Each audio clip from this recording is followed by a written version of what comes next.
estamos aqui, eu queria relembrar que a BioBrasil Fair e a Naturaltech são realizadas pela Francal e contam com o patrocínio de grandes marcas do universo orgânico e natural. A gente agradece aqui ao nosso patrocinador Diamante, a Gami, aos nossos patrocinadores Ouro, a marca Alva, apoiando a BioBrasil Fair, e as marcas Nutrata e 100% Você, apoiando a Naturaltech. E também ao nosso patrocinador Prata, a Vitafor. Vamos agora para a nossa próxima palestra do Veganismo em Foco, essa série aqui com curadoria da SVB, Sociedade Vegetariana Brasileira. A gente fala agora de microbioma. Nós vamos aprender como os alimentos que consumimos podem influenciar diretamente na saúde do nosso intestino. Quem vem conversar aqui com a gente sobre isso é um médico especializado nesse assunto, o doutor Paulo Ivan.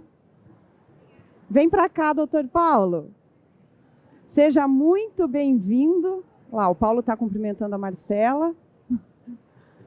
Muito obrigada pela sua presença aqui com a gente. Agora o palco é seu. Boa tarde, pessoal. Tudo bem? Bom, hoje a gente vai ter uma conversa mais diferente, eu diria, do que a gente está imaginando, que a gente vai falar de micróbios, né? Então, vamos lá. Aqui, opa, recebi a instrução. Aí. Então, vamos imaginar um pessoal passando de avião aqui em cima da feira, né? Eles estão passando aqui em cima da feira e ninguém está vendo que está esse tanto de gente aqui andando para lá e para cá, cada um com sua personalidade diferente, cada um com seu gosto alimentar diferente, fazendo suas necessidades e toda essa vida acontecendo. Então, a nossa microflora, né, que antigamente a gente chamava de flora intestinal, é mais ou menos isso, né? A gente não consegue ver, né, mas tem toda uma vida acontecendo aqui dentro do nosso trato gastrointestinal, principalmente no intestino grosso, que é onde se concentra a maior quantidade de micróbios, né? Então eu até brinquei aqui, né? Eles são alienígenas ou são os verdadeiros ancestrais? Porque eles estão aqui há muito mais tempo, né, que a gente, né? Tem um sítio arqueológico lá na Groenlândia que encontrou arqueias que datam 4 bilhões de anos, né? Então a humanidade está aí há alguns milhões de anos e os micróbios estão há bilhões de anos aqui, então chegaram bem antes que a gente, né? São os verdadeiros locais.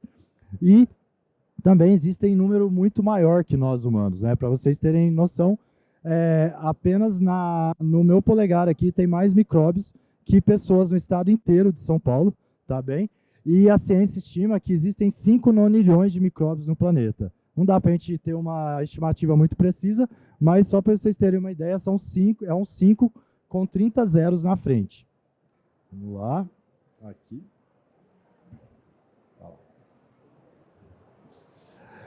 Então, basicamente, a gente tem duas opções quando a gente se fala de vida nesse planeta, né? Independente de qualquer vida, vegetal, animal, qualquer tipo de vida, ou ela possui uma microbiota, né? Ou seja, as plantas possuem microbiota, nós possuímos microbiota, são micróbios, né, que estão na superfície dessas vidas. Ou elas fazem parte de uma microbiota, ou seja, elas estão ali compondo uma microbiota, seja a bactéria, arqueias, fungos, vírus, ou até mesmo os eumintos, né, que são os parasitas. Então, os micróbios estão em todas as partes externas do nosso corpo, então cobrem nossa pele, cavidade do ouvido, nariz, boca, cavidade vaginal na mulher, tudo que vocês imaginarem tem micróbios, né? E a maior parte é no trato digestivo, né? Onde a gente vai ter um mundo externo dentro de nós, né? Eu gostaria de fazer um exercício com vocês aqui, de vocês imaginarem que o que está dentro da nossa barriga, na verdade, é o mundo externo, porque vocês concordam que a boca tem comunicação com o mundo externo, o ânus tem comunicação com o mundo externo, e esse tubo do trato gastrointestinal, ele não tem nenhuma rachadura, ele não tem nenhuma, ele é contínuo, né? Não tem nenhuma quebra. Então, se você pensar, a grande comunicação do nosso corpo com o mundo externo é lá no intestino grosso, é no nosso trato gastrointestinal, porque é um tubo contínuo, no qual você vai ter lá no intestino grosso a portaria do condomínio, né? Eu gosto de brincar que o nosso corpo é um condomínio e lá no intestino grosso é a portaria desse condomínio. E se vocês fossem administrador, segurança-chefe de um condomínio, onde que vocês concentrariam a maior parte da polícia, dos guardinhas ali, da segurança desse condomínio? na entrada, né, que é a maior vulnerabilidade desse condomínio. E é exatamente o que acontece, 70% da imunidade do ser humano está lá no intestino. Isso não é à toa, porque é ali que a gente precisa lidar com trilhões de micróbios, e é um trabalho árduo na qual você precisa manter os micróbios invasores distantes, né? Eles não podem entrar na nossa corrente sanguínea, mas ao mesmo tempo você tem que ter uma relação diplomática com trilhões de micróbios ali, que grande maioria deles são nossos amigos, e a gente, na verdade, depende deles para a gente ter saúde, né? Então, tem alguns atores até que brincam que o ser humano nada mais passa do que um tubo cheio de bactérias, né? Porque é basicamente esse trato gastrointestinal que vai acontecer toda a nossa saúde imunológica, hormonal, metabólica, mental, né? Cérebro e intestino, o melhor amigo da vida, eles se comunicam o tempo todo, e também até mesmo expressão genética, né? Através da epigenética. E a barreira intestinal é a nossa maior interação com o mundo externo, né? Com o mundo exterior, igual eu já falei. Então, pessoal, peraí. Aí. Então, no começo do século XX, né, um tal de Arthur Kendall sugeriu que nós humanos temos uma população bacteriana no trato intestinal, né? E, na verdade, as pesquisas se concentraram muito aquelas espécies patogênicas que nos causam doenças, e depois de muitos anos que a gente começou a entender que a grande maioria desses micróbios, na verdade, nos trazem saúde, né? Ao contrário do que a gente imaginava, né? Antes a gente pensava, bactéria, já quer tomar antibiótico, socorro, e hoje a gente entende que a gente está perdendo muitos dos nossos melhores amigos com esse excesso de higiene, com antibióticos, com essa alimentação pobre em prebióticos, igual a Marcela comentou anteriormente, né? Então, em 2008, foi esse ano que teve essa grande virada, né? Então, a gente está falando aí de uma ciência de 16 anos, é muito recente, né? E foi quando teve essa virada, que foi quando o pessoal parou de estudar o genoma humano, né? Que lá em 2001 era o Bill Clinton, algumas pessoas aqui vão lembrar, né? Algumas outras não tinham nem nascido, eu acho, aqui, mas Bill Clinton, presidente dos Estados Unidos, Tony Blair, primeiro-ministro do Reino Unido, fizeram uma conferência gigante para anunciar que eles quebraram, decodificaram a genética humana, né? Então a gente acabou as doenças, a gente entendeu como que funciona o código genético humano, então não vai ter mais doenças, né? Só que mais de 20 anos se passaram e não foi nada disso que a gente viu, justamente porque aquilo era 0,5% só do material genético que a gente carrega como humano. 99,5% a ciência mostra que da genética que a gente carrega está nesses micróbios, é microbiana, então a gente está negligenciando, ignorando mais de 99% do sistema, né? Então, mudando ali a observação de Arthur Kendall, nós não só possuímos população microbiana no trato intestinal, como somos produto desse ecossistema, né? Basicamente isso que a ciência vem mostrando. Então, mais de 50% das células que a gente carrega são microbianas, né? A gente é menos de 50% humano em termos de célula. Em termos de genética, mais de 99%, igual eu falei anteriormente, é microbiana. Então, na verdade, a gente não é só o Paulo, vocês não são só vocês, a gente é um super organismo, um complexo ecossistema andando para lá e para cá, cheio de interações de biologia do hospedeiro com a biologia dos inquilinos, né? Dos micróbios que habitam o nosso corpo. Então, pessoal, só para falar que microbiota intestinal é o termo que se refere a esse conjunto de vida que existe na nossa barriga, né? E quando a gente pensa em microbiota intestinal, que é o nome que a gente usava antes para chamar a flora intestinal, né? Só mudou de nome, é um nome mais chique agora, mas é como se fosse a flora intestinal que a gente falava antes, né? Então, a gente pensa logo em bactérias, mas só para mostrar que a ciência já provou, né? Igual nesse artigo aí que eu deixei o print, quem quiser estudar, se aprofundar, mas a ciência provou que na microbiota intestinal do ser humano, natural, normal, fisiológica, já é esperado que a gente tenha não só bactérias, mas também vírus, fungos, arqueias e até mesmo os temidos parasitas. Tem estudos mostrando que eles não são tão vilões assim para a nossa saúde, inclusive estudos mostrando que algumas famílias de parasitas, eles podem até melhorar a composição da nossa microbiota intestinal. Certo?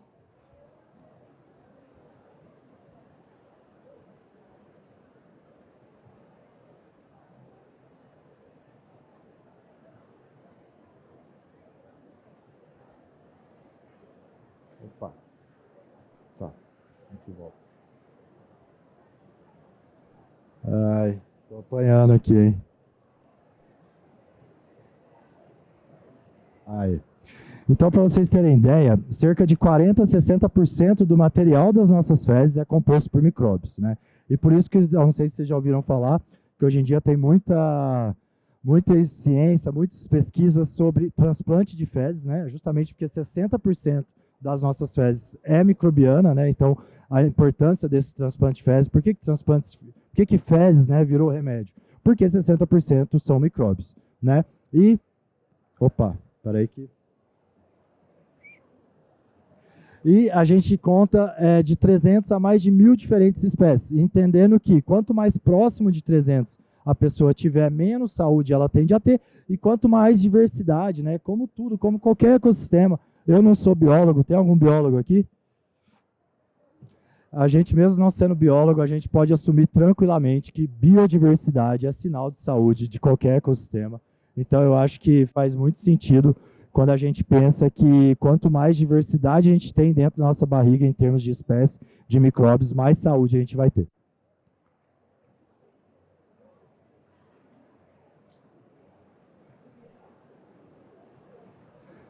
E alguém já ouviu falar de transplante de fezes aqui? Beleza, depois eu dou uma palavrinha para vocês aqui.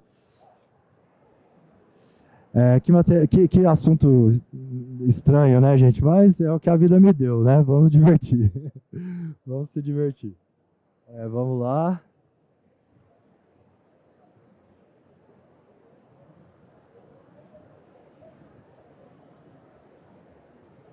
Bom, então tudo que sabemos só estamos arranhando a superfície, né? Igual eu disse, é uma ciência muito nova, né? Começou ali em 2008, quando a informática, a tecnologia começou a possibilitar a gente estudar essa grande quantidade, né, de biomassa, né, de matéria biológica que a gente tem dentro do nosso intestino. Pensar que os nossos micróbios são como mini farmácias, né? Então eles vão aí converter mais de 30.000 substâncias químicas, no mínimo, que a gente já sabe, dos nossos alimentos, centenas de milhares de moléculas, né? Então, quando a gente analisa alimento por calorias, é muito complicado, né? Porque a matriz alimentar dessa caloria, ela vai fazer muita diferença na nossa saúde, né? Então, não dá para a gente pegar a caloria de uma maçã, que é cheia de fibra, prebiótico, né? Que tem inclusive a sua própria microbiota, né? Se você não passar um detergente nela ali, com a caloria de uma Coca Zero, né, de um refrigerante. Então, assim, muito complicado quando a gente começa a entender, a estudar a ciência da microbiota, a gente ficar muito obcecado em calorias, já não faz muito sentido, né? Então, esses químicos, eles vão modificar a composição desse ecossistema, inclusive da nossa biologia, né? Então, antigamente, a gente ficava muito focado em entender quais gêneros que existem ali, né? Quais espécies, cepas, né? E hoje a gente sabe que é muito mais importante a gente entender quais genes esses micróbios possuem e estão codificando, né? Que enzimas esses genes vão possibilitar esses micróbios sintetizarem, e as vias metabólicas e as atividades, né, biológicas desses metabólitos. Tá bom, pessoal? Então, lembrar também que a microbiota, ela é única, né? Ninguém vai ter 8 bilhões de pessoas no planeta, ninguém vai ter um microbioma idêntico, né? Então é como uma impressão digital. E aqui só mostrando, né, igual eu falei, a nossa genética, o material genético que a gente carrega para cima e para baixo, menos de 1%. Aqui eu fui bonzinho, eu botei 1%, mas tem autores que falam que é 0,5% humano e 99,5% microbiano, né? Igual está aqui no próximo slide. Eu estou apanhando bastante aqui desse negócio, agora foi. Então, a gente negligencia, né? A gente ignora 99% do sistema, né?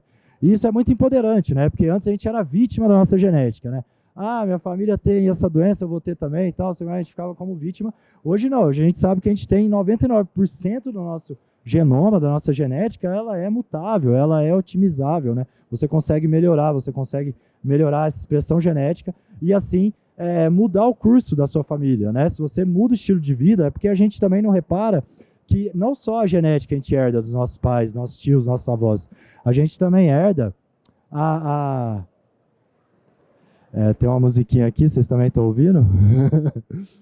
a gente herda também os hábitos, né? Então a gente está herdando hábitos da nossa família, então a gente culpava a genética antes, né?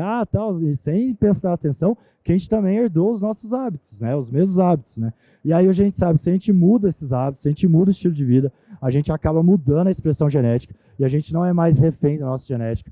Tem uma frase que eu gosto bastante, que fala que a genética apenas carrega a arma, né? Mas o gatilho para essa doença acontecer, uma arma carregada, ela não vai disparar nenhuma bala, não vai disparar nenhum tiro. Quem puxa esse gatilho para que essa doença aconteça realmente é o estilo de vida, né? E a gente está falando aí dos pilares da medicina do estilo de vida que vai ter nessa aula, já já a gente entra neles, tá bom? Então aqui só uma figura ilustrando, né, como que a microbiota vai alterar essa expressão genética, né? A gente está falando aqui de acetilação de histona, metilação de DNA, metilação de histona e até mesmo mudança do RNA não codificante, né? Todos essas vias metabólicas extremamente complexas que a microbiota atua. Aqui só uma definição: holobionte nada mais é do que a soma do hospedeiro com seus inquilinos, e o hologenoma é quando você soma essas cargas genéticas, né? E aqui está até falando aqui na figura, se vocês podem ver, ó, um é genoma fixo, né? Ou seja, não muda, né? Ainda bem que é só 0,5% da equação, e 99,5% é um genoma dinâmico, né? Ou seja, você consegue mudar, e isso é essencial para a gente poder mudar aí a história familiar das nossas doenças. Aqui só um trabalho aí do pessoal de Stanford, lá do Sonnenbergs, que são um casal de cientistas que eu admiro bastante, é o Justin e a Erika. Eles mostrando aqui, ali, se você consome um brócolis, né, que é uma alimentação natural, né, cheia de prebiótico, você vai aumentar a produção de ácido graxo de cadeia curta, você vai melhorar a diversidade da microbiota, você vai melhorar a saúde metabólica e você vai ter proteção contra as doenças do mundo ocidental. E quando você está comendo ali aquele bolinho ali, cheio de açúcar refinado, alimento processado, industrializado, você está piorando a diversidade da microbiota. Aquilo ali provavelmente não tem nada de prebióticos, nada de fibras, nada de amidos resistentes, nada de polifenóis, e você está piorando a sua saúde metabólica e é o caminho certo para você desenvolver todas essas doenças crônicas não transmissíveis que a gente tem por aí. Diabetes, Alzheimer, doença cardiovascular, colesterol alto, síndrome metabólica, enfim, tudo que a gente vê aí que está cada dia mais comum a gente encontrar nas pessoas. Então eu falei aqui que a portaria do organismo, né, 70% da nossa imunidade, mais separada pela mais fina camada de células do nosso corpo, né? Então, de um lado microbiota, do outro lado 70% da nossa imunidade, né? Então a importância da gente cuidar bem desses inquilinos. É um grande órgão endócrino negligenciado também, está relacionado com a nossa saúde metabólica, né? Então vai regular, até mesmo aumentar a produção de GLP-1, que é o que o Ozempic aí, que está tão na moda faz. A gente sabe que as fibras, ao serem fermentadas, elas vão gerar, aumentar a produção de GLP-1, né, através da produção de ácido graxo de cadeia curta pela microbiota. Então aí é o melhor jeito, né, sem efeitos colaterais, que o Ozempic traz, muito mais tranquilo da gente lidar com esse medicamento natural. Saúde metabólica também, metabolismo de glicose, de lipídios, síntese de aminoácidos, né? A gente tem estudos aí mostrando que gêmeos idênticos, né, com a mesma genética, consumindo os mesmos alimentos, vão ter respostas diferentes, provavelmente porque gêmeos eles têm ali uma semelhança de 35%, 40% da microbiota. Então você vê que realmente a genética humana vai ficando cada vez mais de lado com esses estudos em avanço.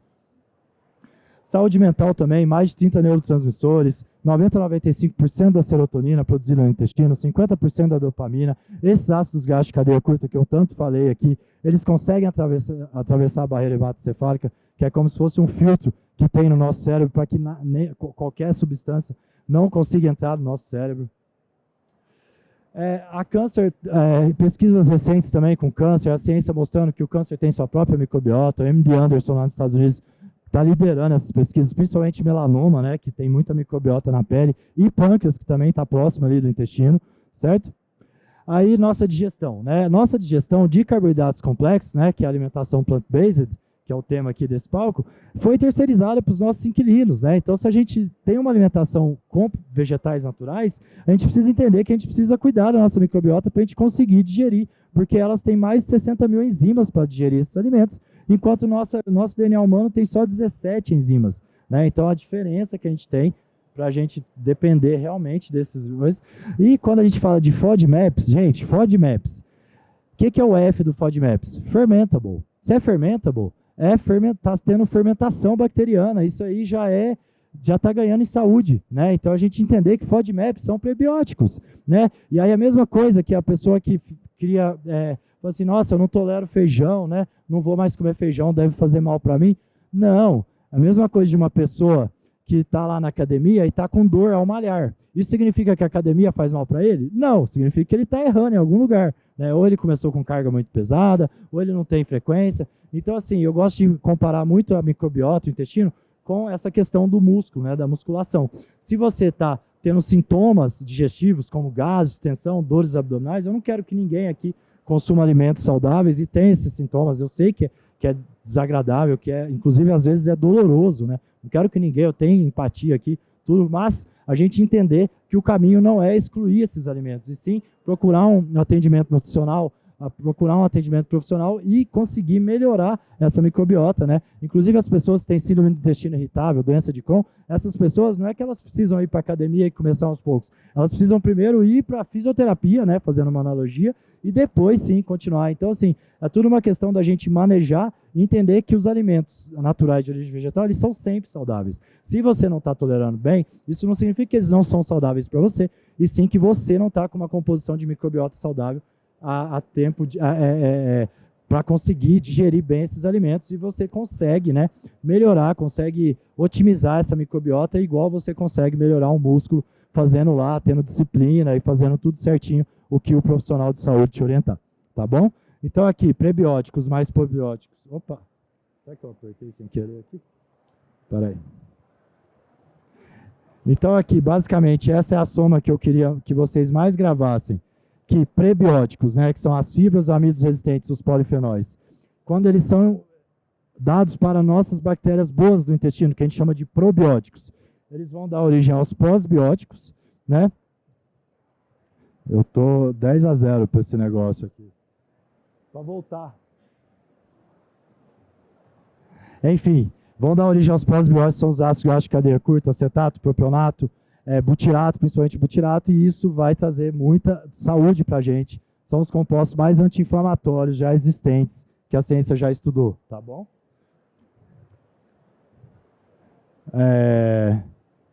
Eu preciso voltar. Volta.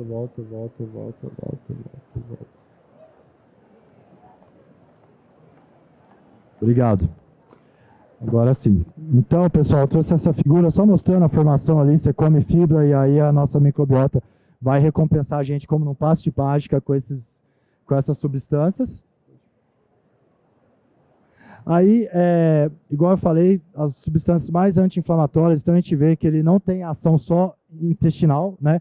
Vai melhorar saúde pulmonar, saúde do tecido adiposo, saúde cerebral, saúde hepática, saúde pancreática, saúde até mesmo da medula óssea, tá bom? Além de otimizar muito a saúde intestinal. E aqui eu trouxe esse estudo mostrando aquilo que eu falei. Esses prebióticos, eles têm uma ação similar ao do Ozempic. É lógico que uma pessoa com obesidade extrema, ou com já diabética, ou com síndrome metabólica, né, com uma doença de verdade, ela melhor realmente, ela vai ter benefício de usar esses medicamentos aí que estão em alta agora. Mas se é uma pessoa que não tem comorbidade, que não é doente, ela só quer perder peso, eu acho que é muito mais interessante ela tentar mudar a alimentação dela, entender que esses prebióticos vão virar pós-bióticos que vão ter um efeito similar ao Ozempic, e aí assim a pessoa vai ganhar, né, vai perder peso, vai ganhar saúde sem ter esses efeitos colaterais desses remédios que originalmente foram desenvolvidos para tratar diabetes, né, e agora que a gente está usando para emagrecimento. E aqui eu trouxe esse estudo que eu acho muito legal, né? Eles deram 2 hambúrgueres para os participantes, um de carne de porco, outro de tofu, né? Eram iguais em calorias, iguais em macronutrientes, idênticos, só mudava as fibras. E quem que teve maior saciedade? O pessoal relatou maior saciedade no hambúrguer de tofu, justamente pelo aquele slide anterior, mostrando que aumenta a produção de GLP-1, aumenta a produção de PYY. Então é muito mais saudável, né, a gente ter essa alimentação à base de plantas. E aqui, agora eu vou falar dos pilares da medicina do estilo de vida, né?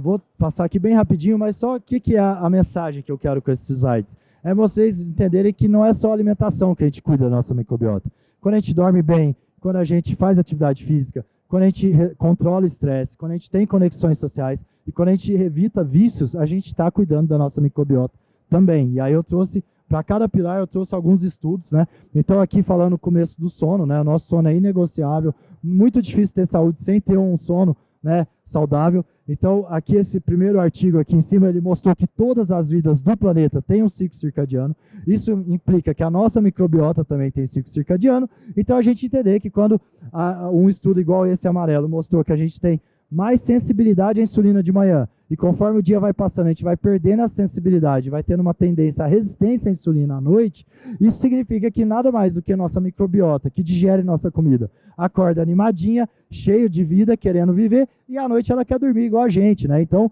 ter uma refeição mais leve à noite, né?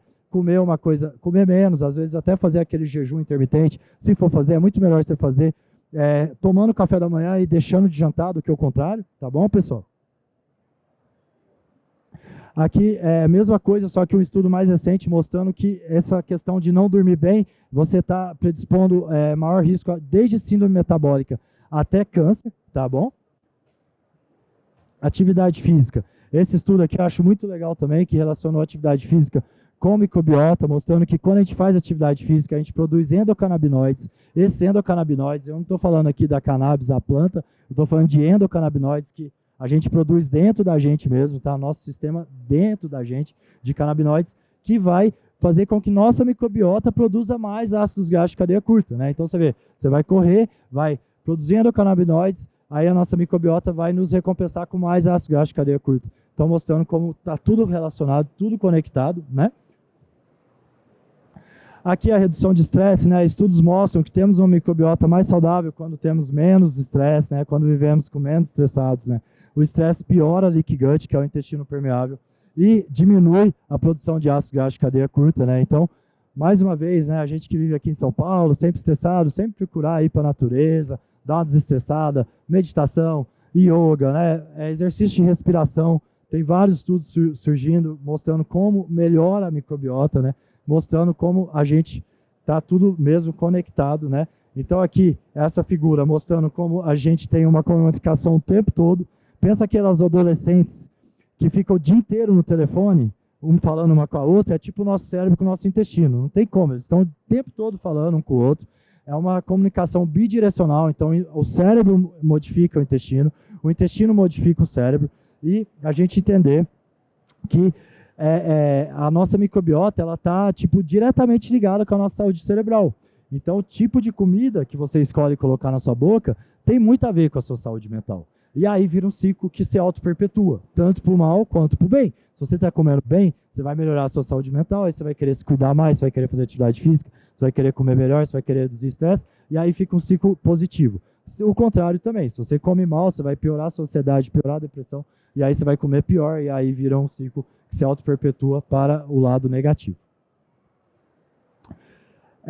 Aqui, esse estudo eu achei também muito legal trazer para vocês, que é um estudo muito pequeno, de 2 semanas, mas eu achei fantástico. Eles simplesmente colocaram adultos para enfiar a mão no solo, simplesmente colocar a mão na terra por 2 semanas, mediram a microbiota deles antes do estudo, mediram a microbiota deles depois do estudo, a microbiota melhorou. Por quê? Porque o solo é cheio de micróbios, né? E a gente está perdendo diversidade de microbiota com essa vida urbanizada, a gente vive de caixa em caixa, né? A gente está em casa, é uma caixa, a gente entra no carro, outra caixa, a gente vai para o trabalho, outra caixa, não tem mais contato com a natureza, não tem mais contato com o solo, então tudo isso piora a diversidade da nossa microbiota, que piora a nossa saúde. Então achei muito engraçado, muito interessante esse estudo, né? Quase engraçado até, porque simplesmente colocou a mão na terra, melhorou a microbiota dos adultos, o tanto que é importante a gente ter contato com a natureza. 2 minutos, será que eu dou conta? Acho que eu vou, hein?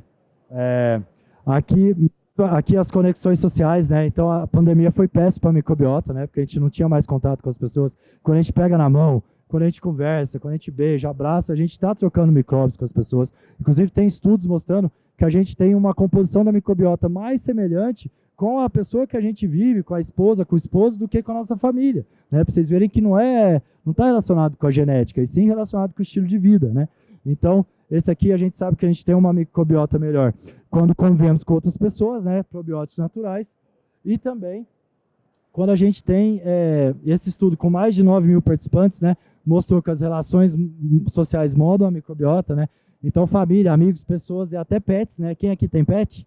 Cachorro, gato, aí ó, o pessoal vai gostar do próximo slide. Estudos mostrando que os pets funcionam como probióticos, né? A gente estão trocando ali bactérias com a gente, né?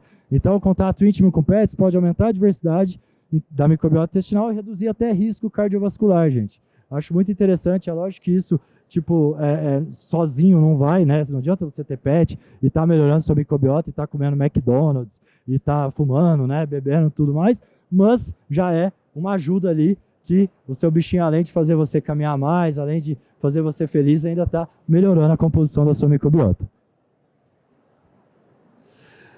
E por último, os vícios, né, que é o único pilar negativo da medicina do estilo de vida, que a gente fala para as pessoas melhorarem, né, então se alimentar melhor, dormir melhor, fazer mais atividade física, ter mais conexões sociais, controlar mais o estresse, e esse é o único que a gente pede para as pessoas pararem de ter vícios, álcool, tabaco, né, então esse aqui mostrando o impacto do tabaco, piora a microbiota oral, microbiota do pulmão, microbiota do intestino. E o álcool, nem preciso falar, né? O álcool é antisséptico, né? Então, você estudando microbiota, você vê que não tem dose segura para consumir álcool, né? Porque, tipo, não tem como, ele vai matar um monte de bactéria, infelizmente. Ele não é, assim como antibiótico, ele é um assassino indiscriminado. Ele não chega lá e só mata as bactérias ruins que a gente precisa que mate. Ele vai matar geral, sai matando todo mundo, a gente perde muitas bactérias boas. Então, esse estudo de fevereiro do ano passado avaliou efeitos do álcool na microbiota intestinal e propensão ao alcoolismo, né? Mostrando que é péssimo para a microbiota. E esse aqui, que é o mais interessante de todos, né? Que é uma coisa mais nova, né? Recente, que é o uso de tela, né? Celular, computador, videogame, televisão, Netflix, tudo. A gente vive hoje com tela e eles mostraram que quanto maior o tempo de tela, pior a sua microbiota, né? Então, vamos largar o celular, vamos sair para fazer um passeio, vamos viver essas coisas, né? Voltar para a natureza, né, pessoal? Acho que é muito isso que a ciência da microbiota tem nos ensinado, que a gente precisa ter mais contato com a natureza para a gente recuperar a nossa saúde. E aqui só mostrando aqui, eu estou meio sem tempo, o estudo mostrou que quanto maior 75 minutos de tela, pior a microbiota, menos 75 minutos de tela por dia, melhor a microbiota. E para finalizar, gente, cuidar de nós é cuidar da microbiota, então não tem muito segredo. A gente tem um estilo de vida saudável, se alimentar bem, né? Uma alimentação rica em prebióticos, à base de plantas. Quanto mais próximo de 100%, mais saúde você vai ter, tá? Eu sou vegano, para quem não sabe, né? Não conseguiria ficar aqui sem falar, né? Então, ok, for aí, simpatizante, podem ter essa alimentação, a que a ciência mostra que é a melhor disparada, né? E também o sono, atividade física, tudo que eu falei. Então, mostrando aqui que quando a gente vivia antigamente, mais contato com a natureza, a gente tinha uma microbiota melhor. Agora, com a modernização, antibióticos, né, dieta ruim, excesso de higienização, né, toda hora álcool gel, tudo isso piora a microbiota e aí a gente acaba pagando caro por isso, porque a gente está perdendo nossos velhos, melhores amigos. Tá bom? Acho que é isso. Obrigado, pessoal. Tem mais um ou não? Acho que acabou. Tá bom. Obrigado, pessoal. Obrigada, Paulo. A gente vai abrir para perguntas para você. Lógico. Quem quer fazer pergunta para o Paulo? Ó, a gente já tem uma aqui na frente. Vamos trazer aqui o microfone para todo mundo poder ouvir a sua pergunta. Doutor, boa noite. De pessoa vegana absoluta e que tem alto colesterol, que perguntou na versão anterior, seria uma falta de enzimas digestivas, uma suplementação com enzimas digestivas no caso? Olha, o colesterol, ele tem um papel genético, tá? Eu não posso ser aqui irresponsável de falar que não tem um papel genético, né? Mas o que a gente precisa avaliar é que a gordura saturada, ela também aumenta a produção do colesterol, né? Porque o colesterol, basicamente, a ciência tem entendido que esse colesterol que a gente dosa no sangue, colesterol do sangue, ele só é uma forma da gente eliminar o excesso de colesterol. A gente produz todo o colesterol necessário, assim como qualquer outro animal que existe por aí produz colesterol, né? Então a gente produz todo o colesterol necessário, então LDL, essas lipoproteínas, na verdade, é só um sistema para a gente limpar esse excesso de colesterol do nosso sangue. Então a gente tem entendido que quanto menor o colesterol, inclusive o HDL, tá?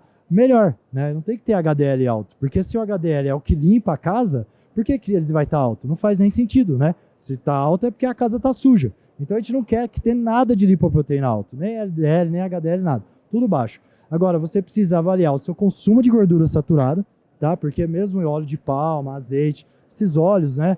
O azeite nem tanto, mas óleo de palma, gordura, óleo de coco, né? Carne do coco, tudo isso tem gordura saturada, pode estar influenciando. Não sei se é o seu caso de ter alto consumo.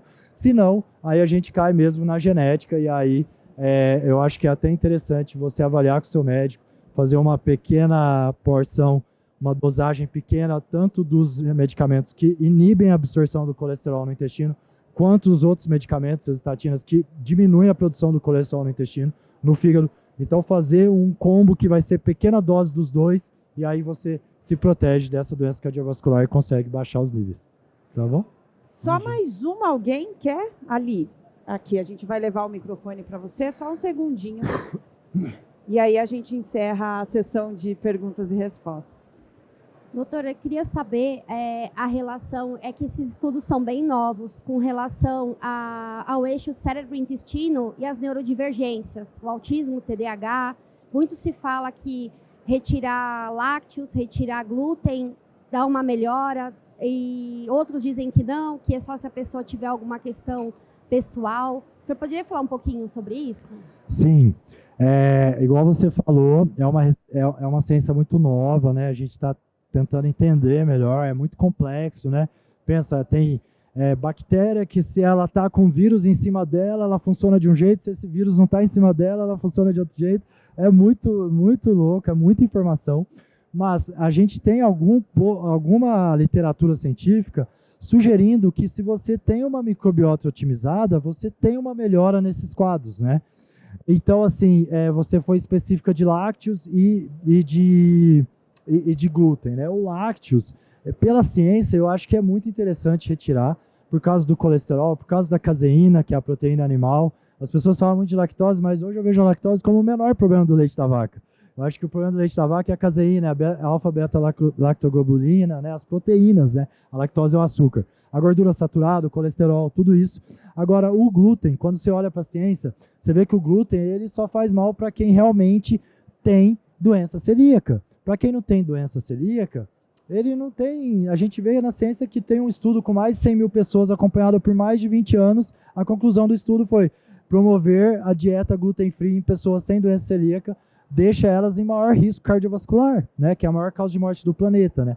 Então o glúten, né, se você tem uma intolerância ao glúten sem ser celíaco, provavelmente é porque você tem disbiose. O glúten está sempre acompanhado de um carboidrato chamado fructan, e esse fructan ele é um prebiótico, é um FODMAP, que vai causar gases, tensão, mas isso não significa que aquilo não faz bem para você, e sim que você tem uma microbiota que não está com a composição ideal para digerir esse alimento. Agora, se você é celíaca, sim. Agora, a questão dos lácteos, das carnes, dos ovos, por não ter prebióticos, zero de fibras, zero de amidos resistentes, zero de polifenóis, eu sempre encorajo meus pacientes a diminuírem, e entendendo que o cérebro e o intestino são melhores amigos da vida, estão se comunicando o tempo todo, é esperado que a gente tenha pelo menos uma melhora do quadro, né? É muito complicado a gente falar em cura, mas pelo menos uma melhora dos sintomas, às vezes até mesmo uma estabilidade da doença, a gente espera sim. Tá bom? Imagina. Muito bom, Paulo, muito obrigada pela sua apresentação, gente, por trazer obrigado todo esse de coração conhecimento pela aqui atenção para a aí, gente. viu? Muito Satisfação. legal, obrigadão, Paulo.